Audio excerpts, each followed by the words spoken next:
ஆ, லீலாவதி, நீ இன்னும் தூங்கலையா? தூங்கிருப்பேன்னு நினைச்சுதான் பதுங்கி பதுங்கி வந்தீங்களா? பதுங்கியா? நானா? சேச்சா, என்ன இது? நம்ம வீட்டுக்கு வர நான் எதுக்கு பயப்படணும்? நீ தூங்கிக்கிட்டு இருப்பியே, சத்தம் கேட்டா உனக்கு டிஸ்டர்பா இருக்குமேன்னு கொஞ்சம் பொறுமையா வந்தேன். அதுக்கு போய் சந்தேகப்படுறியே? நான் சந்தேகப்படலைங்க. கொஞ்ச நாளா நீங்க தான் சந்தேகப்படுற மாதிரியே நடந்துக்கிறீங்க. அடிக்கடி வெளியே போறீங்க, மறைச்சு மறைச்சு போன் பேசுறீங்க, யாருக்கும் தெரியாம அன்டைத்துல வீட்டுக்கு வரீங்க.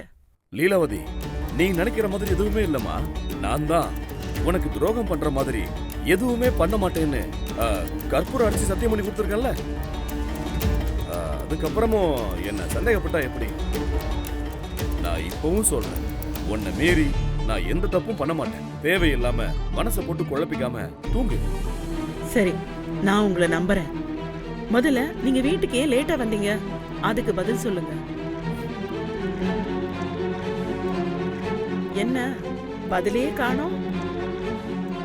என்ன டிராப் பண்ணிட்டு நீங்க எங்க போனீங்க? அது ஆபீஸ்ல ஒரு முக்கியமான மீட்டிங் இருந்துச்சு, அதான் முடிச்சுட்டு வரதுக்கு கொஞ்சம் லேட் ஆயிடுச்சு. நான் ஆபீஸ்க்கு கால் பண்ணேன், நீங்க எப்பவோ கிளம்பிட்டதா சொன்னாங்களே. ஆமாமா, நான் ஆபீஸ்ல இருந்து கிளம்பிட்டேன். நம்மளோட அண்ணா நகர் கடையில ஒரு சின்ன பிரச்சனை, அதான் நேரா அங்க போயிட்டேன். அண்ணா நகர் கடைக்கா?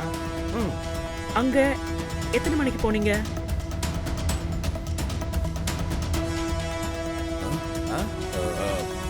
உன்னை வீட்டுல டிராப் பண்ணிட்டு அங்க போய் அந்த பிரச்சனையை சால்வ் பண்ணிட்டு வரதுக்கு தான் இவ்வளவு நேரம் ஆயிடுச்சு.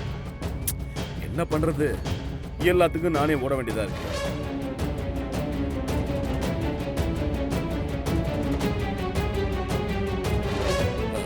லீலா, இந்த நேரத்துல யாருக்கு கால் பண்ற? நம்ம அண்ணா நகர் கடை மேனேஜருக்கு தான்.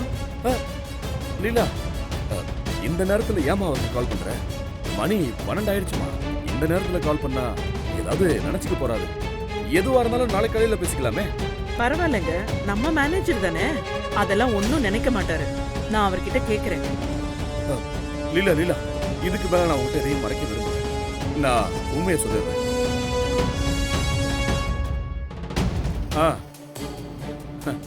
நானு ஆபீஸ் முடிச்சுட்டு வர வழியில ஒரு சின்ன ஆக்சிடென்ட். என்னது ஆக்சிடென்ட்டா? உங்களுக்கு எதுவும் ஆகலல்ல? அடி ஏதாவது பட்டுச்சா? அதெல்லாம் ஒண்ணும் இல்ல. ஒரு பையன் பைக்ல குறுக்க வந்துட்டான், பைக் மேல இடிச்சிட்டேன். அந்த பையனுக்கு தான் கொஞ்சம் அடிபட்டுருச்சு, அதான் ஹாஸ்பிட்டல் போயிட்டு வரதுக்கு கொஞ்சம் லேட் ஆயிடுச்சு. இதை ஏங்க முன்னாடியே சொல்லல? கால் பண்ணி சொல்லிருக்கலாம்ல. இப்ப சொன்னதுக்கே நீ இப்படி பதற.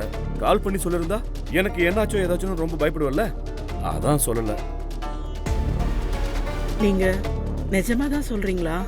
நான் உங்ககிட்ட இது வரைக்கும் எப்பவாவது போய் சொல்லிருக்கேனா? உண்மையா தான் சொல்லுவேன், என்ன நம்பு. இவர் பார்வையிலேயே தெரியுது இவர் சொல்றது பொய்யில்லை. எதுவா இருந்தாலும் இப்ப பேச வேண்டாம், காலையில பேசிக்கலாம். சரி, நடந்ததை பத்தி நினைக்காம ட்ரெஸ்ஸை மாத்திட்டு ஃப்ரெஷ் அப் ஆயிட்டு படுங்க.